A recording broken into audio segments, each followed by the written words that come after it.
Hello everyone and welcome to She Rides, the podcast where women's cycling takes the lead. I'm Saar. And I'm Kristof, and today we're diving into the latest race results and hot topics in women's cycling. And we have a guest joining us to share her story. Let's get started. Ready? Hi everyone and welcome to episode 35. 35 of She Rides. We're actually after the sixth stage of the Giro, so 2 to go with the Queen stage tomorrow. And we have someone that we probably a couple of months would have called the talent for the future, but also maybe already a talent for now. Hi, Cat. Hello, thank you very much for having me. Yeah, so I think most people who have been watching women's cycling lately might have heard your name quite some times, but can you just, to be sure, introduce yourself? Yeah, I'm Cat Ferguson. I'm 19 from the UK, the north of the UK, from Yorkshire, and I ride for Movistar team. Nice. So, you ride for Movistar, as you said, but how did cycling come into your life? Yeah, I think from a young age I was riding bikes and doing all sorts of sports. My parents are really sporty and into doing lots of outdoor activities. And I used to do skiing a lot, and eventually that progressed to racing, ski racing. And then in the summertime when there was no snow, I mean there's no snow anywhere in the UK, but no snow abroad, I would do some cycling as training. And I just really started to prefer how sociable cycling was, and then I wanted to try cycle racing, and then from there I just progressed through the British cycling system that we have now. And was there for you like an obvious moment when you thought like, oh, this is what I want to do? Really no, because I've just been into sport for so long, like watching the Olympics and everything growing up. My only dream was to be a professional athlete in any sport. And then I found cycling and I never really knew how it was possible to go professional. But then once I sort of stepped into the juniors and saw other people doing it, I saw it, and I had tunnel vision. It was the only thing I wanted to achieve. About the junior category, you were there already competing for some big wins. Was it challenging for you to balance it with school, family expectations? Yeah, you were still very young. Yeah, definitely. I think the junior category now has a really massive presence. You can really go far from the races you do as a junior, and you're supported by your family when you're a junior. So of course you want to do well for yourself, but also you want to do well for them, who are putting in lots of money and time to take you to these races abroad. So I think when it pays off when you're a junior, is also a big thank you to your family also. But it was definitely a challenge also trying to balance that with school. And I'm happy to say that I've finished that now, and I won't be returning to studying for hopefully quite a long time.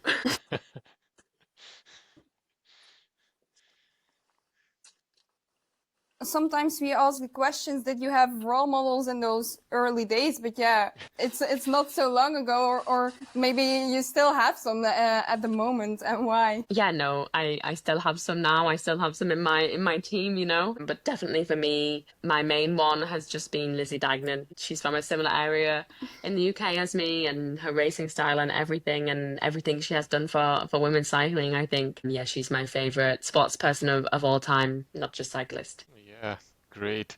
Then let's take you from the junior ranks to the World Tour racing, Kat. So basically your first full year in the World Tour this season, because this time last year you were still racing at junior level, watching your competitors on the television. What is it like to now race with them and even win against them? Actually, can you still believe it where you are today? Yeah, I have been asked that question a lot, and no, I'm still not used to it. Every time I get on the start line and I look around me, or even go onto the bus, and I'm surrounded by Marlon Reusser and Liana Lippert. It's incredible. But I have become a little bit more comfortable with it now, but still it feels strange that those are my competitors who I'm looking up to, and I have to try and beat them in a race instead of just watch them like I'm not just behind a television. But no, it has been a really crazy 7 months so far, and I've loved every single moment of it, even in the bad parts. Yeah, great. And I think with Marlon and Liana, you have two perfect watchdogs and guardians for you next to your side, I think. Even on and off the bike, I think. Oh yeah, 100%. I think they are, yeah, more lovely people off the bike than they are at being cyclists. So that says a lot about them. Yeah, that's great. So, and you were immensely successful as a junior, and then you signed the World Tour pro contract with the World Tour team at that, well, you're still a very young age, so this was last year, so you were even younger then. Did you feel any additional pressure? Because, well, this is a lot to take in, I think, as an 18-year-old at that time, like signing for a World Tour, being labeled as, whoa, the next big thing, let's just call it that way. Mhm. So how did you cope with it? How did you feel any pressure? I think for me as a junior, actually signing the contract with Movistar relieved a lot of pressure. You know, I had signed the contract quite early in my first season as a junior, and it meant that I wasn't looking to get results to prove to a team that I'm good enough. It was just I was getting results because I wanted to prove to myself that yeah, everything I was doing in training and everything was paying off. So actually I think it just made me want to get the results for myself more and the pressure was more internal, I would say. Okay, so now, yeah, well, in your first half year of your first full World Tour season, but what do you miss the most about junior racing? Because the most thing I hear, like, those are the best years of our lives, junior racing. So what do you miss the most? And, well, on the other side, what do you definitely do not miss from your juniors? Oh, that's a good question. I would say I miss a little bit just having like the freedom to race. I think the sport cycling was for me when I was a junior is very different to now. Very much it was just it was centered around myself, and not that I don't enjoy it now. I really love the Yeah, team yeah. element of cycling and what it has become. I'm in love with the sport even more, but I think now I have more pressure that if I make a mistake, it's not just my mistake, it's gonna affect my team, and that's something I'm still struggling to get used to. So I think just having, yeah, just the pressure just to get a result for yourself or do your job well for yourself is what I miss a little bit. But yeah, I don't the peloton, I would say. I think the peloton is a lot harder now because the level is obviously much higher and moving around the peloton is almost impossible. But yeah, it was a lot of unnecessary crashes in junior. Yeah, I can imagine that. More hectic, more stressful. Yeah. Hmm. I think the listeners can relate to what you're saying. Like not saying that you don't have fun anymore compared to junior racing, but it's just like yeah, the complete freedom. Now it's more like Hmm. okay, you like what you do, but it's a job basically. Like Yeah. well, not like the regular 9 to 5 job, of course, but yeah, we think we get what you mean there. Yeah.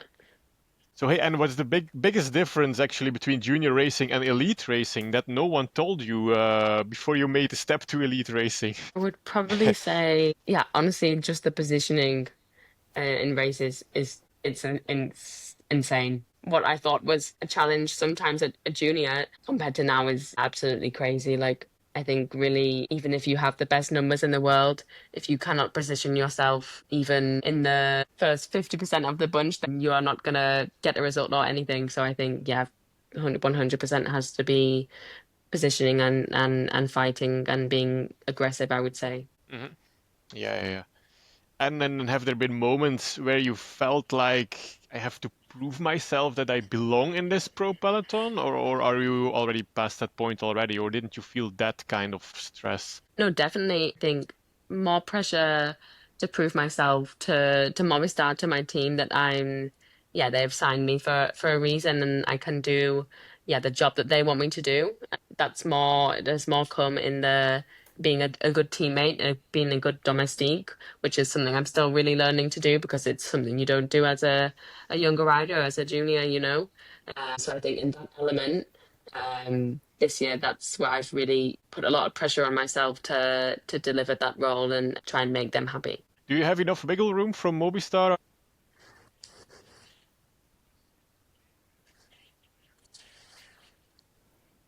Yeah, yeah, 100%. They're really kind to me. Hmm.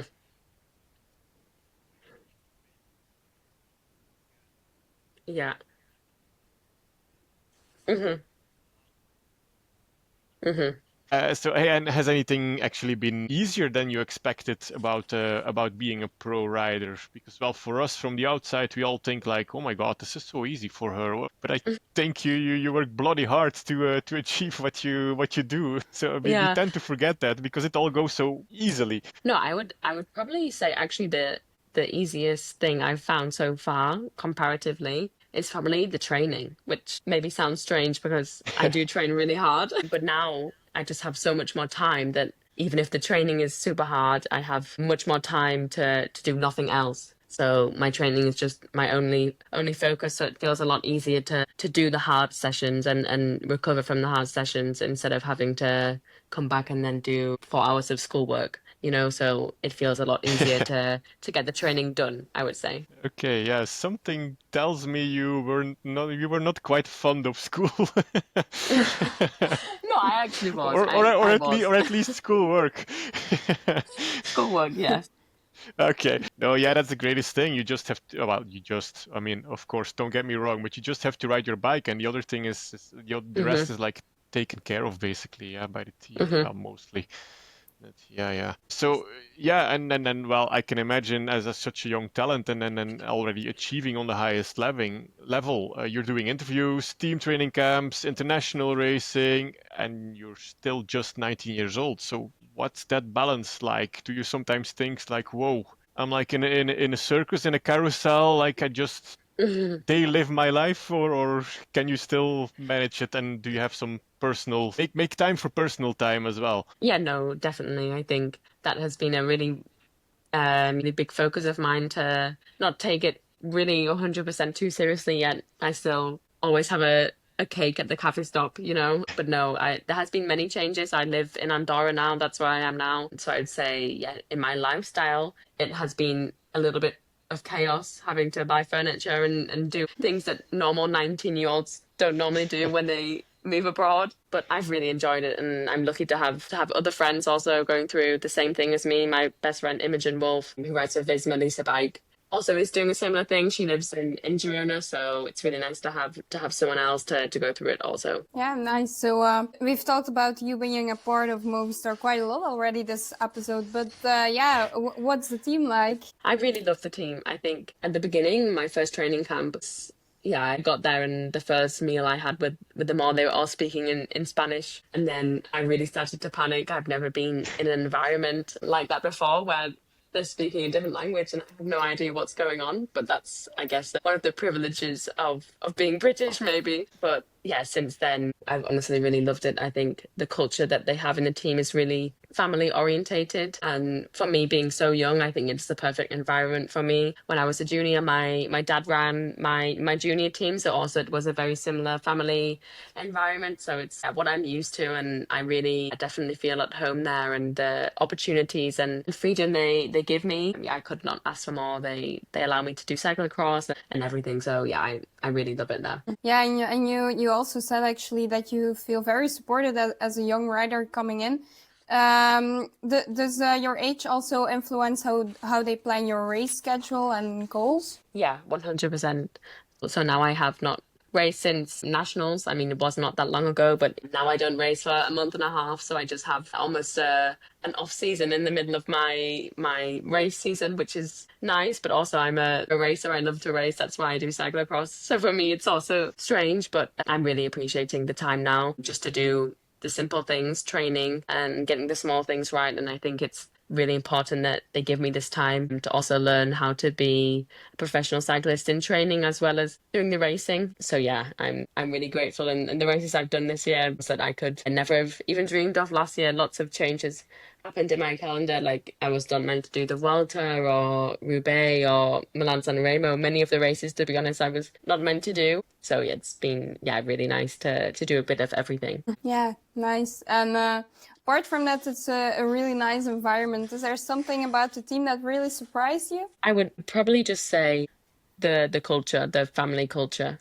Like all the swan years really feel like when you have a massage with them, it's really time that you express yourself and I think just the environment that they create is really something special. I think even when we don't have the best of times in the races. With results off the bike, we make up for it. So I think, yeah, definitely that. And then after the latest distributed yellow card yesterday, we just have to ask, how intimidating is Marlen Reusser?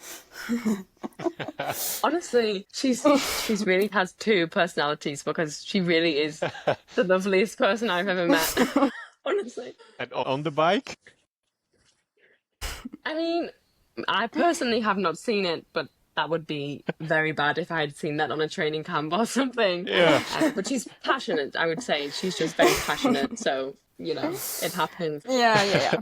So that brings us actually to the Giro. As said, Marlen Reusser received a yellow card for intimidating behavior and endangering other riders. Okay, yeah, it wasn't maybe not the smartest move, but I always think like intimidating is a very heavy word. So Well, there was no microphone under Marlen's mouth actually, so I don't know what she shouted there. But yeah, it was probably not the smartest move. So yeah, No. this yellow card I can kind of understand. Yeah, I but mean, apparently Human Powered Help didn't have an idea why Marlen got one, because they got a phone call saying like, what do you think of this situation? And they had to look it back because they just weren't aware of the situation. So yeah, but yeah, to the Giro, it has been, I think, a pretty unpredictable week, maybe apart from Lorena's stage wins.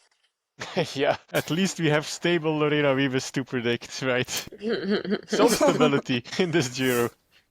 Yeah, but it started off with a time trial, which I think we all were very excited about, that there was a time trial in this Grand Tour. So yeah, not a big surprise, as we also mentioned last week. Marlen Reusser took the win there. And then it was Lotte on 2, which I was very excited about to see. That was, I think, a pretty good time trial. We had Longoborghini on 3. Also Van der Breggen did quite good. And Lieke Nooyen, I think just as last year, she did very good at the time trial in the Giro. And then, yeah, Henderson had really the best time for quite a long time. But the rest of the Giro also showed she's in a very good shape.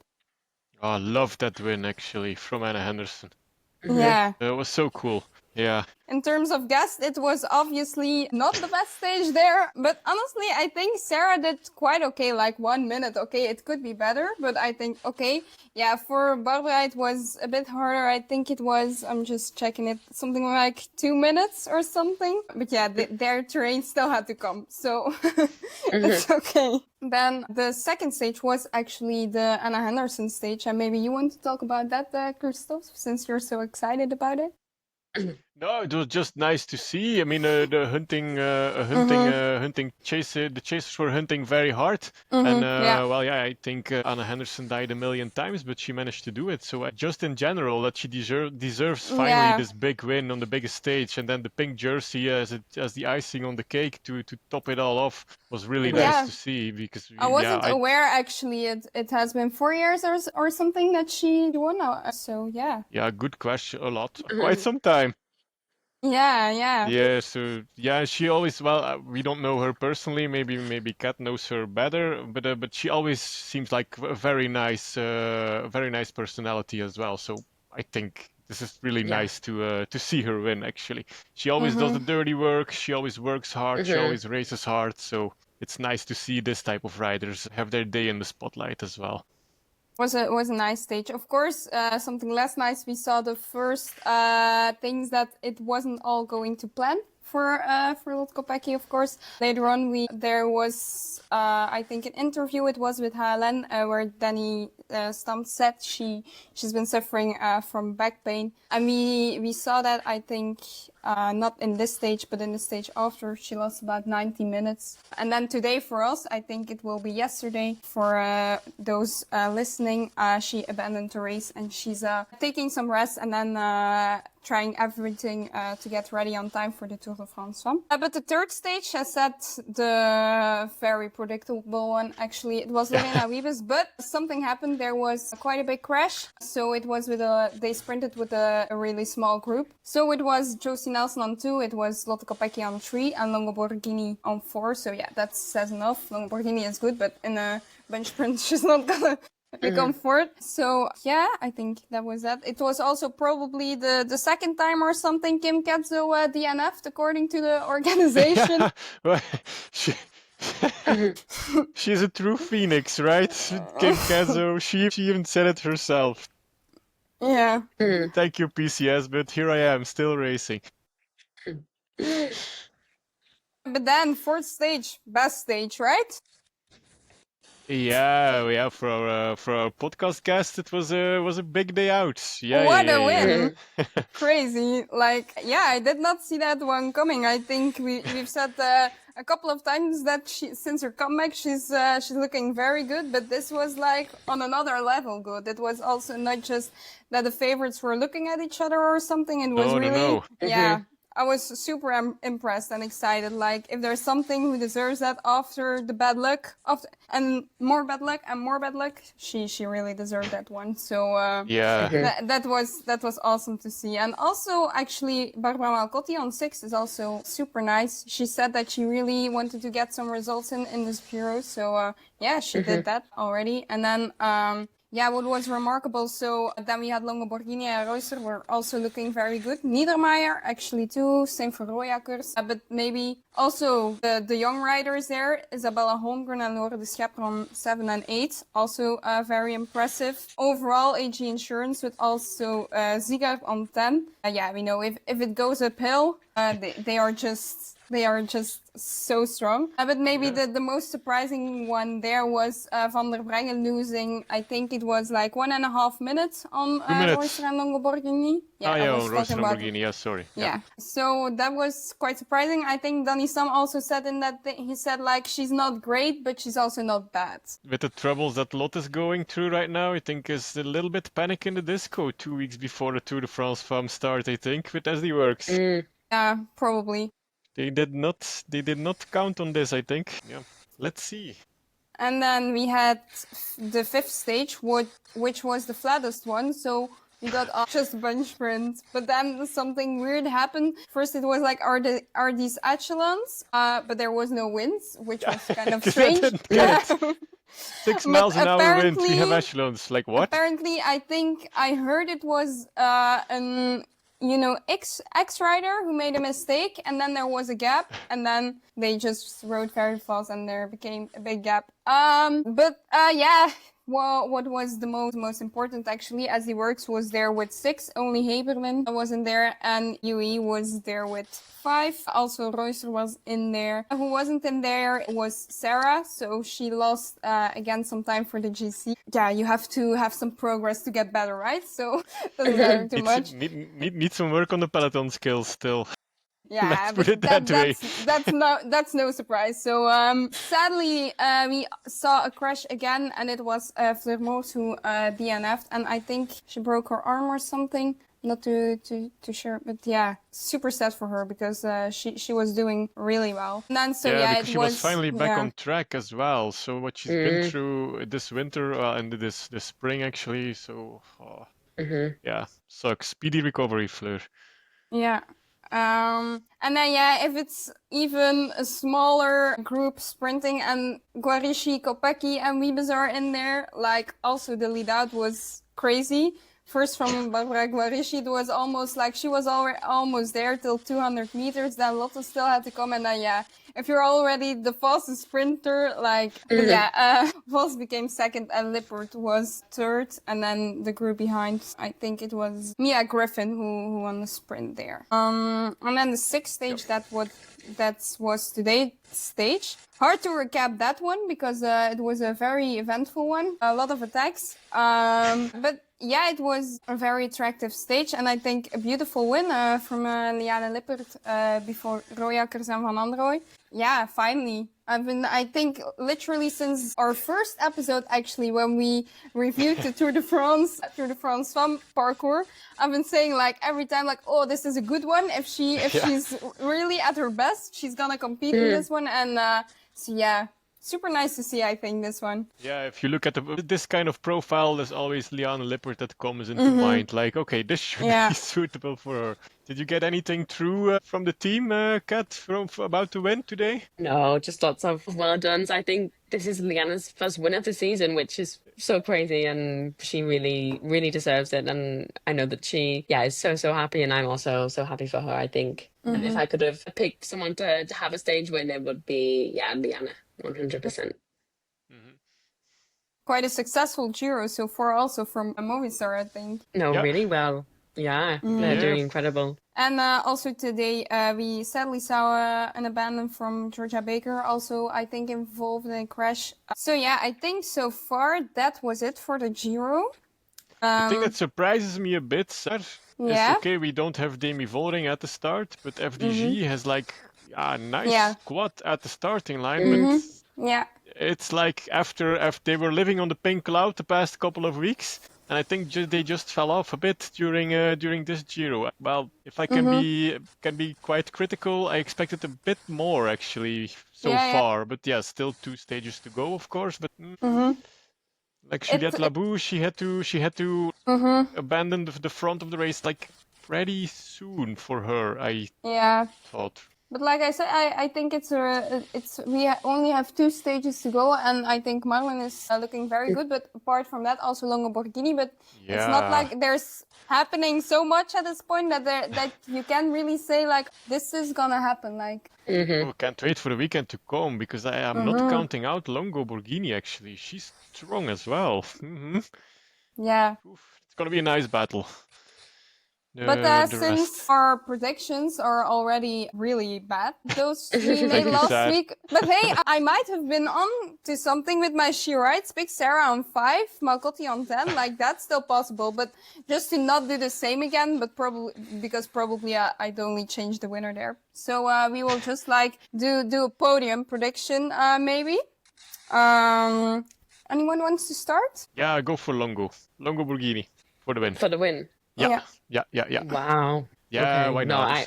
I obviously say... Because Kat is gonna say Marlon Royster and probably Saar too, so I'm gonna go for Longo Borghini. Okay. And Just second want some and third? suspense. Yeah, second Marlin, of course. That's no surprise. Well, one of those two is gonna win anyway. And on third, that's an interesting one. Let's go for. You can pick it, Saar, third. No, it's okay. I go for Polina Rojakers then on 3. I'll just give it to you. So yeah, that it's obvious if Lotte isn't there, my go-to pick is Marlon. So I'm not gonna do something completely crazy, I think. Yeah. Second, no, I'm not gonna. Sarah Gigante on 2. Why not? Ooh, that's pretty hot take. And on 3, I'll just do Longo Borghini. Okay. Hey, nice. I think for me, obviously, I say Marlon, but not because she's my teammate. I really think she's the best, and she will win regardless. And second, I think Longo Borghini. Then third, I think Sarah. Nice, great. Yeah, wanted to say All as well, different. but yeah, you could go, girls. So yeah, will be very exciting to follow. If you just discovered that there are 2 sprint stages this weekend in the Tour, you know what you can watch first. 'Cause it will be some exciting battles there. Although it isn't too easy to watch it if you don't have a subscription, I think, sadly. But then we will just like some other news. We had the Argenta Classic. Suran won that one before Billy Cousins and Katrin Schweinberger. Then also in some other nice news, 2 guests, Helene Hesters and Julie van der Molen, are selected for the 23 Euros on the track, which is also very good to see. And then Kristof, do you want to add some coup bias to the podcast? Yeah, well, it was Volta in Portugal again. So that's Team Coop's race since last season, right? That's this year they didn't win the GC overall, but it was India Granger who took the victory in the final stage. And I think, if I'm not mistaken, there were 3 riders in the top 10 of the GC with Tyrrell Jurgensen and, oh my God, was it Sigrid? I forgot already. Anyway, they were 3 in the top 10, so it was a very, very successful race again for Team Coop. So and it's great that they can manifest themselves in this type of races, because this is truly the racing for a young and developing team like Team Coop. It's a good year for Team Coop Repsol so far. Like the team managers shared all the UCI points gained this season, and they're already like 300 more than they had in total last year. And last season was not a bad one either. So they're doing fine. Okay, yeah. Anyway, she deserves top 10. Yeah. I agree. Yeah. But yeah, I think that was it for the latest race results. We will be a little bit earlier next week with an episode, so we will probably talk about the Balwaze Ladies Tour then. So we can leave that here. All Not Tour de that you France can FAM see. riders are not there because, well, why should you risk starting the Tour de France FAM by riding Charlotte Balwaze, Kool right? is riding Balwaze. Okay. So yeah, let's get back to our guest and Kat, how the season so far on a scale from 1 to 10. How should you rate your season so far? Oh, probably I will give it an 8. Of course. Good. Yeah. Oh, really? Okay.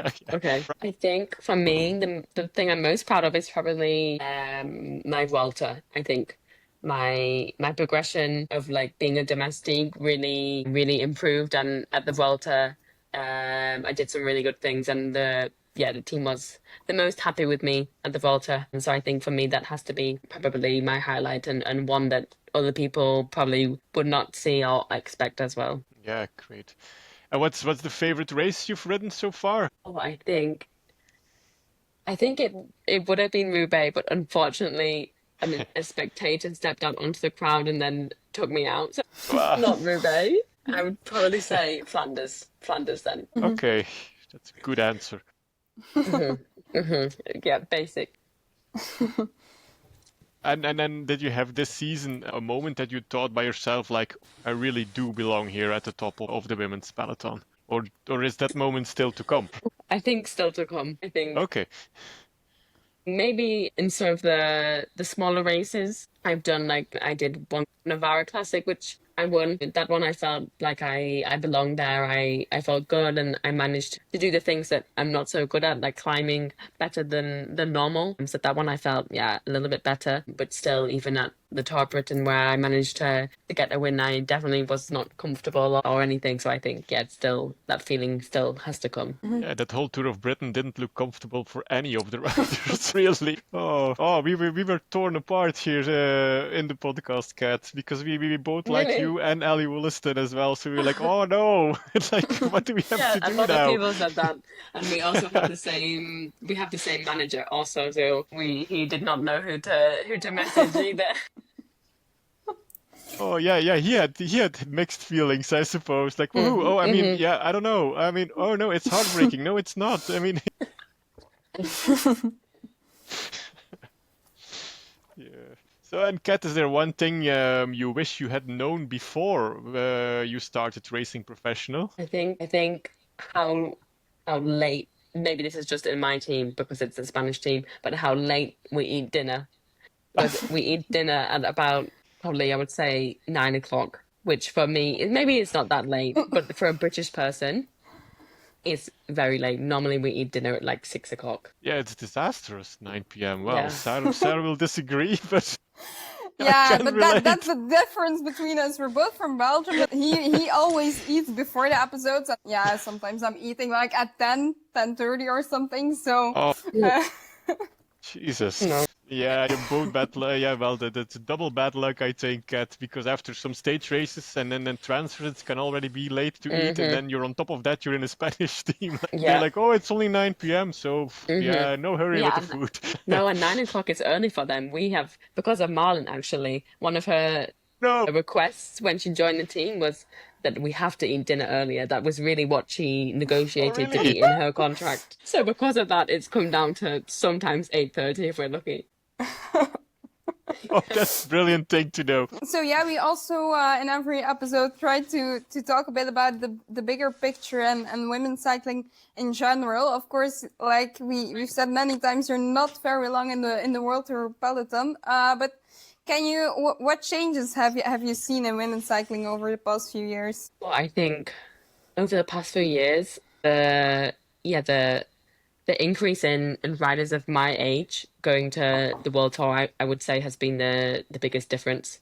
And also, how many more races are now televised? They're not all televised, and definitely not the whole race is televised. But yeah, there's definitely been an increase in that, and maybe a step back just recently now that GCN Plus and other things have collapsed, making it now a little bit harder. But yeah, still they're there has been an improvement, and I think, yeah, 5 years ago it would not be possible for a 19-year-old to go to the world tour. So I think that has to be the biggest change, and just the masses of opportunity at junior level. So I feel really, really lucky to be joining the sport at this time. It's obviously the greatest it ever has been. So yeah, incredibly, incredibly lucky to be, yeah, here.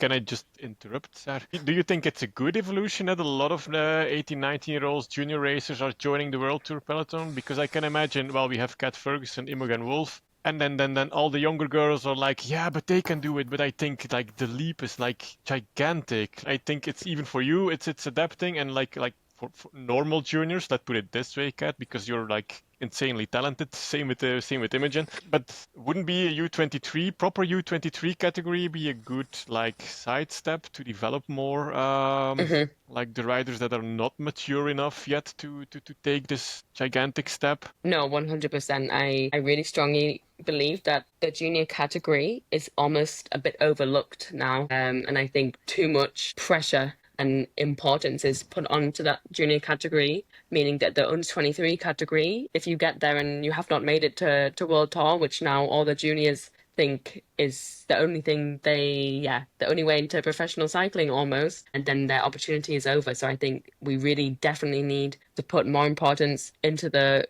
under 23 teams, under 23 races, to give that category more importance, because if you don't get professional contract when you're 18, the cycling world is not over for you. You have masses more opportunity, but it gets honestly so much harder if you don't, because there is not that support there that you have at the junior compared to the under 23. So I think definitely, I think in the years to come, to improve the women's cycling as a whole and make it more well-rounded, I think that would be the best area to focus on. If any big money sponsors are listening to this now and they want to go and support some under 23 teams. Yeah, that should be a good thought, because I have one rider who she becomes a second-year junior next year, and she already said like, yeah, next year I have to prove myself because this is do or die next year.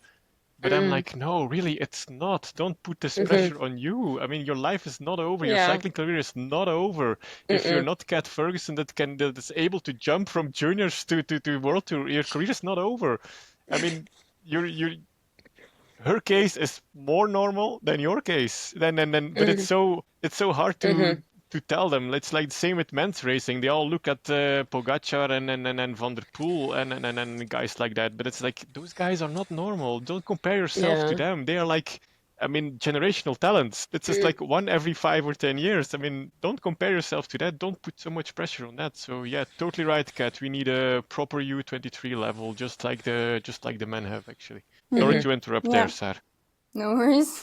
And then if tomorrow you had a seat at the UCI table, what would you push for to improve in women's cycling immediately? Oh, okay. Well, as I just spoke about, I think definitely more under 23 races. We could maybe have under 23 Giro like the under 23 men have. And I think definitely, I'm not sure how I feel yet about the rule of World Tour riders cannot do under 23 worlds. It's not in place for the women yet, and I don't think it's a rule that is ready to be in place for the women yet. But the men, I do agree, but I think definitely just giving more importance to the under 23 category, to hopefully build up to a point where almost we do have to put that rule in for the women, because that would then mean that there would be so many under 23 riders that it would have more of a importance and more numbers. Yeah, nice. Yeah, and actually, Kat, just to wrap it up with some extra small short questions. Behind the scenes, who's in your corner when the going gets tough after a race, when something didn't go to plan, or when nothing did go to plan? Of course, it's also in some of those days. Who's in your corner? Always. I would say yeah.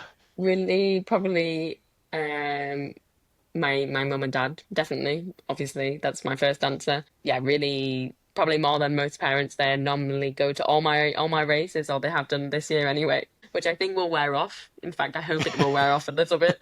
But yeah, my parents definitely, they are really, yeah, into the sport, but they just want me to be happy, and they don't really care what result I get. They want to make me happy. So I think my parents, but also my manager, and he goes above and beyond what a manager should do. So definitely him. And then also I would give fourth place to my dog, because my dog always goes to the races with my parents also, so my dog. And he's never criticizing you anyway. He Good day or a he can bad never day. criticize me. Exactly. Just throw the ball and play with me and I'm happy. Yeah. He's always happy to see me, even if I do something so silly. He doesn't know the difference, so maybe he's first. Yeah, he's first. Yeah, so hey, I knew you've raced against the best juniors and alongside the top elite riders for now. Do you already have an idea? Because yeah, you two are still developing, of course, but do you have already an idea what separates a good rider from a great one? I would say just the ability to be able to pick yourself back up again after anything, a crash, a mechanical. I would say just having the mindset of never giving up and always persevering and always doing the best that you possibly can. I would say, yeah, is the secret to winning. I would say. I think that would apply to everything in life, but 100% in sport. It's never just going to be a smooth journey to success. There is always going to be, yeah, negatives and bad luck along the way. And I think how you react to those moments are really the things that define you and will lead to, yeah, ultimately more success. Yeah, that's great. And actually, what part of being a cyclist do people not see enough? Like the real unfiltered part behind the Instagram posts of coffee rides and eating nice cakes in Girona. I would say, well, right now, actually, just to the right of me is a big altitude tent. I would say the things that they don't see is having to sleep in a hot, sweaty tent for 60 nights in a row. No, not that long. And also the amount of carbs we have to eat and gels and everything is sometimes. I do really love food, but the gels is sometimes a bit much. And the bicarb also. The bicarb is horrible. Yeah. Yeah. You can love food, but I can imagine if you have to put in X amounts of carbs, and it's not always funny food you have to eat. Yeah. No, and very plain with no flavor or anything. Like chicken dinner with rice. It's like, yeah, woohoo, again. Yeah. Luckily, there's an off season, Cat. Exactly. And I realized that it's really important to utilize your off season now. I really see that. Yeah, live life to the fullest in that 1 month you have off season. Exactly. I've only been a pro for half a year, but that is one thing I have definitely learned. That should be one thing they didn't tell you before you became a pro. And live your life to the fullest in the off season. Yeah, great. And what are the other personal goals that are still left for the rest of the season and beyond? Let's look at this season and then maybe beyond the rest of your career. Well, this season, I don't have too many races left. I still have a month and a half until my next race, which is going to be Lavinia, and which is exciting, and it will be my first under 23 race. So I'm really excited for that, and then hopefully I really want to go to Worlds. Extra cool that's also in Rwanda. I think that's really good for the sport also, and I really want to go to that. So it will be a goal, and then I think I will do CMAC after that, and then maybe some Italian classics. So still lots to do, but mainly I will target the under 23 races. Nice. Yeah, that's great. And if you could pick one race to win, what's your dream race? Oh, definitely the Olympics for me, which is not very cyclisty. Just growing Very up, British. Yeah, very British A actually. very British answer. Yeah, very British. But no, I just loved sport growing up, and I watched every single event at the Olympics, I think, in 2012 when it was in London. So I just wanted to go, and it would be a dream for me to go, never mind, thinking of even winning. Yeah. How would you describe yourself as a racer, Cat? While you can sprint, you can like more hillier terrain you're good at. Maybe the long climbs doesn't suit you 100%. So how would you? What races fits you the best? I mean, do you like the most sprinting, or do you like most rougher terrain? or the classics? Definitely for me, I think at the moment it's the classics, but I really have so much respect for GC riders. I think it's definitely the hardest, yeah, the thing about cycling, and something that I really hope one day I can be good at. So I definitely don't want to close myself off, even if it's maybe not quite possible. But yeah, I would say at the moment the classics are really, yeah, the thing that motivates me the most. Yeah, look at Lotte Kopecky. She's a great classic rider, but she's now developing herself into a GC rider as well. So there's still plenty of opportunities for you left, Kat. No worries yet Thank you. about that. So hey, and then something completely off the bike. What's something you really enjoy doing when you're not riding your bike? Because we always tend to think like, okay, those pro riders, they're like 24/7 on a bike. That's not the case. So what do you really enjoy doing? Well, unfortunately, it still relates to cycling because I really enjoy cooking, which relates to cycling because you have to fuel your cycling. And I enjoy watching cycling and listening to cycling things. But no, that is actually something I'm really trying to find and like another interest because previously I just trained and then did schoolwork. So I need now something else to focus on. So my life isn't so cycling. But I am trying to learn Spanish. So that is something I'm trying to do, but I wouldn't say I enjoy it because I'm very bad at it. You can take some private lessons from Saar actually. She thinks she's yeah, pretty maybe. good. No. Yeah, you're pretty good at Spanish. Yeah, it's the first year I'm learning it at school, but I Oh, wouldn't Cat- say I Cat can as give well. you lessons. Yeah. No, I'm in primary school. I'm like 4 years old learning Spanish. You can already order a beer in Spanish, but that's pretty useful in the month of July as a cyclist. Well, I mean, I don't race for a month and a half, so Don't say it out loud on camera. no. So yeah, and then to wrap it up, a last question, Kat. If you could write a headline for your dream season 5 years from now, what would it say? Oh, wow. I think it would be something about like a really good comeback. Like, I don't know, crash at the opening weekend and then I come back and I win the Tour de France or something. Okay, but that means Nice. you realize you have to go through the rehab as well, right? That you first have to crash Yeah, before but I'm that's gonna his win the Tour headline. de France. So Okay. I don't care. Well, nice, yeah. That's that's a very original one. Yeah, good. And I think, Sai, you have any further questions that pop into mind? No, I don't think so. I would just say try to watch the FAM this weekend. It will be exciting.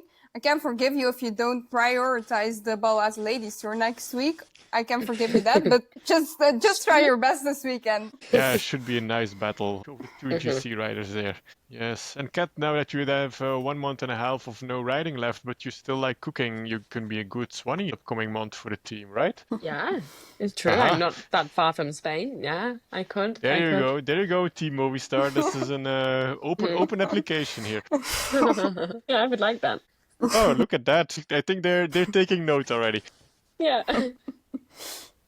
Yeah, so I think the only thing that's then left, Kat, is just saying a big thank you for appearing on our show, for giving your insights. It's nice to have a very young rider to give her perspective on the world tour and everything beyond. Yeah, the only thing we can wish is all the best in the upcoming U23 races and the rest of the season. No. And let's hope that big headline will happen in 5 years, besides the crash. I didn't Yeah, maybe truly not the like that crash, part. actually. No, but thank you for having me, and it's a pleasure to be on this podcast that does, really great things for women's cycling and is so, women's cycling centered. I think it's, amazing. We try to do our best. Thank you very much, Kat, and all the best of luck. Thank you. Nice to speak to you. Bye-bye. So that's a wrap for episode 34 of She Writes. Thanks for joining. Shit. That's a wrap for episode 35 of She Writes. Thanks for joining us. I hope you enjoyed the ride. Absolutely. Women's cycling is packed with action, and we're here to bring you every twist and turn. Be sure to subscribe on Spotify, Apple Podcasts, Amazon Music, or YouTube so you don't miss upcoming episodes. And if you like today's show, rating, like, or comment really helps us reach more listeners. Follow us on Blue Sky and Instagram for behind-the-scenes updates, our hashtag #GuessTheGuestGame, and more. Thanks, Kat, for joining us today, and don't hesitate to share your questions or topics you'd like us to cover. And stay tuned for more exciting guests and join our prediction competition. Tag She Writes podcast on Blue Sky to show off your knowledge, and She Writes is powered by Kariam Endurance Coaching. Thanks for listening to She Rides, where women's cycling takes lead. Keep watching the fun, and we'll catch you in the next one. Bye-bye. Bye.